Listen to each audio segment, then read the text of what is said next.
दूसरा सलातीन बाब 10। और सामरिया में अखयब के 70 बेटे थे।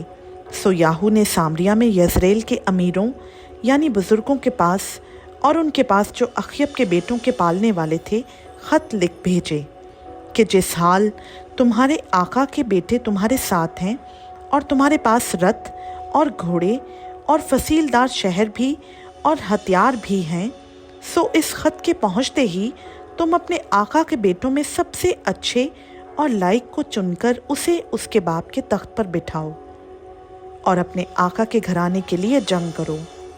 लेकिन वो निहायत हिरासां हुए और कहने लगे, देखो 2 बादशाह तो उसका मुकाबला ना कर सके, बस हम क्यों कर सकेंगे। सो महल के दीवान ने और शहर के हाकिम ने और बुजुर्गों ने भी और लड़कों के पालने वालों ने याहू को कहला भेजा, हम सब तेरे खादिम हैं और जो कुछ तू फरमाएगा वो सब हम करेंगे। हम किसी को बादशाह नहीं बनाएंगे, जो कुछ तेरी नज़र में अच्छा हो सो कर। तब उसने दूसरी बार एक ख़त उनको लिख भेजा कि अगर तुम मेरी तरफ हो और मेरी बात मानना चाहते हो तो अपने आका के बेटों के सर उतार कर कल यज़रेल में इसी वक्त मेरे पास आ जाओ। उस वक्त शहजादे जो 70 आदमी थे शहर के उन बड़े आदमियों के साथ थे जो उनके पालने वाले थे। सो जब ये नामा उनके पास आया तो उन्होंने शहजादों को लेकर उनको यानी उन 70 आदमियों को कत्ल किया और उनके सर टोकरों में रख कर उनको उसके पास यज़रेल में भेज दिया। तब एक कासिद ने आकर उसे खबर दी कि वो शहजादों के सर लाए हैं। उसने कहा कि तुम शहर के फाटक के मदखल पर उनकी 2 ढेरियां लगाकर कल सुबह तक रहने दो।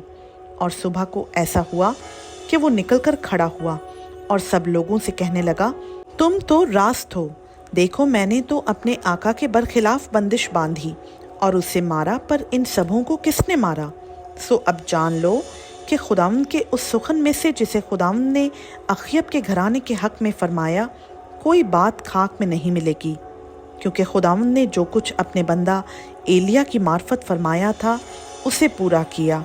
सो याहू ने उन सबको जो अखयब के घराने से यज़रेल में बच रहे थे और उसके सब बड़े बड़े आदमियों और मुकर्रब दोस्तों और काहिनों को कत्ल किया, यहाँ तक कि उसने उसके किसी आदमी को बाकी ना छोड़ा। फिर वो उठकर रवाना हुआ और सामरिया को चला और रास्ता में गडरियों के बाल कुतरने के घर तक पहुंचा ही था कि याहू को शाही यहूदा अक्सिया के भाई मिल गए। इसने पूछा कि तुम कौन हो। उन्होंने कहा, हम अक्सिया के भाई हैं और हम चाहते हैं कि बादशाह के बेटों और मलका के बेटों को सलाम करें। तब उसने कहा कि उनको जीता पकड़ लो। सो उन्होंने उनको जीता पकड़ लिया और उनको जो 42 आदमी थे बाल कुतरने के घर के हौस पर कत्ल किया। उसने उनमें से एक को भी ना छोड़ा। फिर जब वो वहाँ से रुखसत हुआ तो यहू नादाब बिन रेकाब जो उसके इस्तकबाल को आ रहा था उसे मिला। तब उसने उसे सलाम किया और उससे कहा, क्या तेरा दिल ठीक है जैसा मेरा दिल तेरे दिल के साथ है। यहू नादाब ने जवाब दिया कि है। सो उसने कहा, अगर ऐसा है तो अपना हाथ मुझे दे।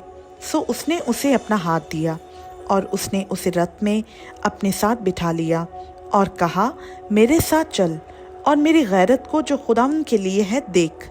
सो उन्होंने उसे उसके साथ रथ पर सवार कराया और जब वो सामरिया में पहुंचा तो अखयब के सब बाकी लोगों को जो सामरिया में थे कत्ल किया, यहाँ तक कि उसने जैसा खुदावंद ने एलिया से कहा था उसको नेस्तो नाबूद कर दिया। फिर याहू ने सब लोगों को फराहम किया और उनसे कहा कि अखयब ने बाल की थोड़ी प्रस्तिश की, याहू उसकी बहुत ही प्रस्तिश करेगा। सो अब तुम बाल के सब नबियों और उसके सब पूजने वालों और सब पुजारियों को मेरे पास बुला लाओ। उनमें से कोई गैर हाजिर ना रहे, क्योंकि मुझे बाल के लिए बड़ी कुर्बानी करना है। सो जो कोई गैर हाजिर रहे वो जीता ना बचेगा। पर याहू ने इस गर्ज से कि बाल के पूजने वालों को नेस्त कर दे ये हीला निकाला था।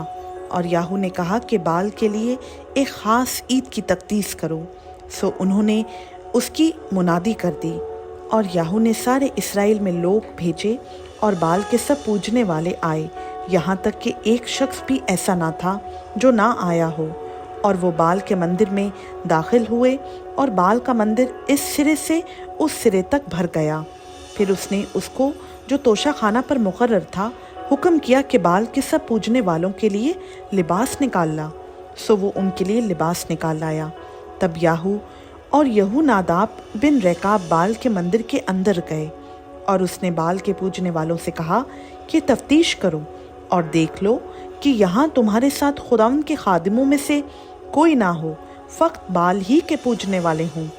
اور وہ ذبیحے اور سوختنی قربانیاں گزراننے کو اندر گئے، اور یاہو نے باہر 80 جوان مقرر کر دیے اور کہا کہ اگر کوئی ان لوگوں میں سے جن کو میں تمہارے ہاتھ میں کر دوں نکل بھاگے تو چھوڑنے والے کی جان اس کی جان کے بدلے جائے گی۔ اور جب وہ سوختنی قربانی چڑھا چکا تو یاہو نے پہرے والوں اور سرداروں سے کہا کہ گھس جاؤ اور ان کو قتل کرو، ایک بھی نکلنے نہ پائے۔ چنانچہ انہوں نے ان کو تہ تیگ کیا، اور پہرے والوں اور سرداروں نے ان کو باہر پھینک دیا اور بال کے مندر کے شہر کو گئے، اور انہوں نے بال کے مندر کے ستونوں کو باہر نکال کر ان کو آگ میں جلایا، اور بال کے ستون کو چکنا چور کیا، اور بال کا مندر ڈھا کر اسے سنڈاس بنا دیا جیسا آج تک ہے۔ یوں یاہو نے بال کو اسرائیل کے درمیان سے نیست و نابود کر دیا۔ تو بھی نبات کے بیٹے یربام کے گناہوں سے جن سے اس نے اسرائیل سے گناہ کرایا یاہو باز نہ آیا، یعنی اس نے سونے کے بچڑوں کو ماننے سے جو بیتیل اور دان میں تھے کنارہ کشی نہ کی۔ اور خداوند نے یاہو سے کہا، چونکہ تو نے یہ نیکی کی ہے کہ جو کچھ میری نظر میں بھلا تھا اسے انجام دیا ہے، اور اخیب کے گھرانے سے میری مرضی کے مطابق برتاؤ کیا ہے، اس لیے تیرے بیٹے چوتھی پشت تک اسرائیل کے تخت پر بیٹھیں گے۔ پر یاہو نے خداوند اسرائیل کے خدا کی شریعت پر اپنے سارے دل سے چلنے کی فکر نہ کی۔ وہ یربام کے گناہوں سے جن سے اس نے اسرائیل سے گناہ کرایا الگ نہ ہوا۔ ان دنوں خداوند اسرائیل کو گھٹانے لگا، اور حزائیل نے ان کو اسرائیل کی سب سرحدوں میں مارا، یعنی یردن سے لے کر مشرق کی طرف جلاد کے سارے ملک میں، اور جدیوں اور روبنیوں اور منسیوں کو اروئیر سے جو وادی ارنون میں ہے، یعنی جلاد اور بسن کو بھی۔ اور یاہو کے باقی کام اور سب کچھ جو اس نے کیا اور اس کی ساری قوت کا بیان، سو کیا وہ اسرائیل کے بادشاہوں کی تواریخ کی کتاب میں قلم بند نہیں؟ اور یاہو اپنے باپ دادا کے ساتھ سو گیا، اور انہوں نے اسے سامریا میں دفن کیا، اور اس کا بیٹا یہو آخس اس کی جگہ بادشاہ ہوا۔ اور وہ عرصہ جس میں یاہو نے سامریا میں بنی اسرائیل پر سلطنت کی 28 برس کا تھا۔ خداوند کا پاک کلام کا پڑھا، سنا، سمجھا اور قبول کیا جانا ہم سبوں کے لیے باعث برکت ہو، آمین۔